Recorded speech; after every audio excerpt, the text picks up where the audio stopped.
Good morning बच्चों आज हम लोग महाभारत लेसन में लेसन है 21 अज्ञातवास। आप लोगों को इसके पहले हमने यक्ष प्रश्न तक पूरा कंप्लीट कराया था। अज्ञातवास से बच्चों ये हमारा आपका पोस्ट जो आगे नेक्स्ट एग्ज़ाम होने वाला है उसका सिलेबस स्टार्ट है। ठीक है, अज्ञातवास लेसन नंबर 21। किसी किसी की बुक में बच्चों ये लेसन 22 भी लिखा हुआ है। ठीक है, लेकिन आपका ये आप अपने लेसन नेम से देखिएगा अज्ञातवास।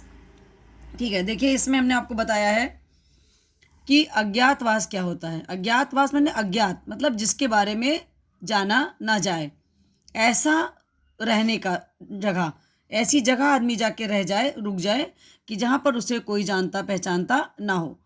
ये स्थिति किसकी थी? ये स्थिति थी बच्चों पांडवों को।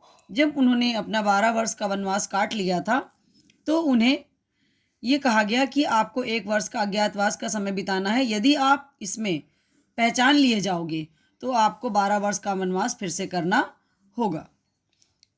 ऐसी स्थिति में बच्चों पांडवों ने राजा विराट मत्स्य नरेश के यहाँ जाकर के अपना 1 वर्ष का समय बिताने का आयोजन किया।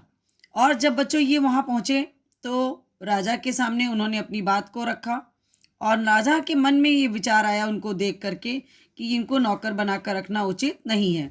लेकिन उन्होंने राजा को बहुत ही विश्वास दिलाया, आग्रह किया। तब उन्होंने उनको अलग अलग जगह पे अलग अलग काम के लिए, खास कामों के लिए उन 5 लोगों को रख लिया, जिसमें से आपने सुना है यहाँ पर देखा है कि कंक के नाम से युधिष्ठिर राजा के दरबारी बने, बल्लभ के नाम से रसोई का मुखिया बना भीमसेन, और उसके बाद देखिए अर्जुन स्त्रीवेश में बृहन्नला के नाम से जो है स्त्रियों के बीच में नर्तकी के रूप में रहने लगा।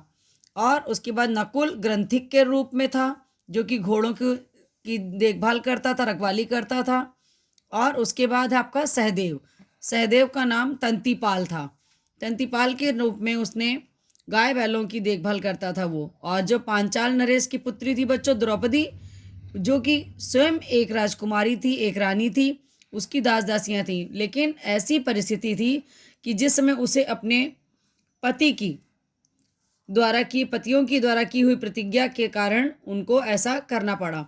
और उनका नाम यहाँ पर था बच्चों सैरंध्री। ये विराट की पत्नी सुदेशना की सेवा शुश्रूषा करने के लिए रखी गई थी।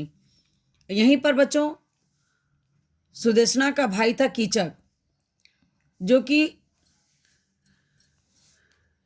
राजा विराट के शक्ति और सत्ता में जब उसने वृद्धि कर दी थी, लेकिन ऐसा लगता था कि जैसे वो ही विराट नहीं बल्कि वो वहाँ का राजा है।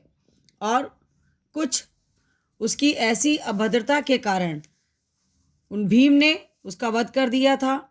ये बात जब दुर्योधन को पता चली तो उसने अनुमान लगाया कि हो सकता है कि पांडव विराट नगर में ही हो और इसको भीम ने ही मारा होगा।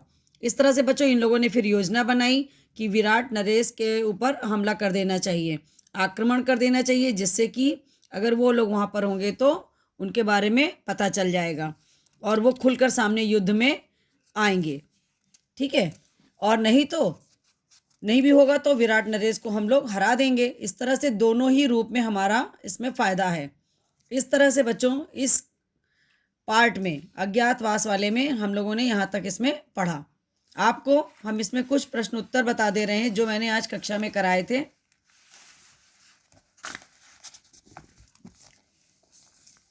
कि पांडवों ने अपना अज्ञातवास कहाँ व्यतीत किया। पांडवों ने अपना अज्ञातवास मत्स्य नरेश विराट के दरबार में व्यतीत किया। युधिष्ठिर किस नाम से विराट के दरबारी बने?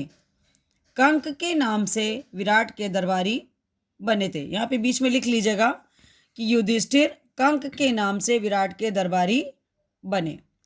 नेक्स्ट क्वेश्चन है बच्चों, भीम और अर्जुन ने कौन सा रूप धारण किया? भीम ने बल्लभ नामक रसोइया और अर्जुन ने बृहन्नला नामक नर्तकी का रूप धारण किया। ये हो गया बच्चों क्वेश्चन नंबर 3 का आंसर कंप्लीट। क्वेश्चन नंबर 4 हमने कराया है आपको, नकुल, सहदेव और द्रौपदी ने क्रमशः किस रूप को धारण किया। तो नकुल, सहदेव और द्रौपदी ने क्रमशः ग्रंथिक घोड़ों की रखवाली करने वाला, सहदेव तंतीपाल गाय बैलों की रखवाली करने वाला और सैरंध्री रानी सुदेशना की दासी का रूप धारण किया। यहाँ तक बच्चों आप लोग कंप्लीट कर लीजिएगा। इसके आगे के प्रश्नोत्तर हम नेक्स्ट आगे आपको कराएंगे। धन्यवाद बच्चों।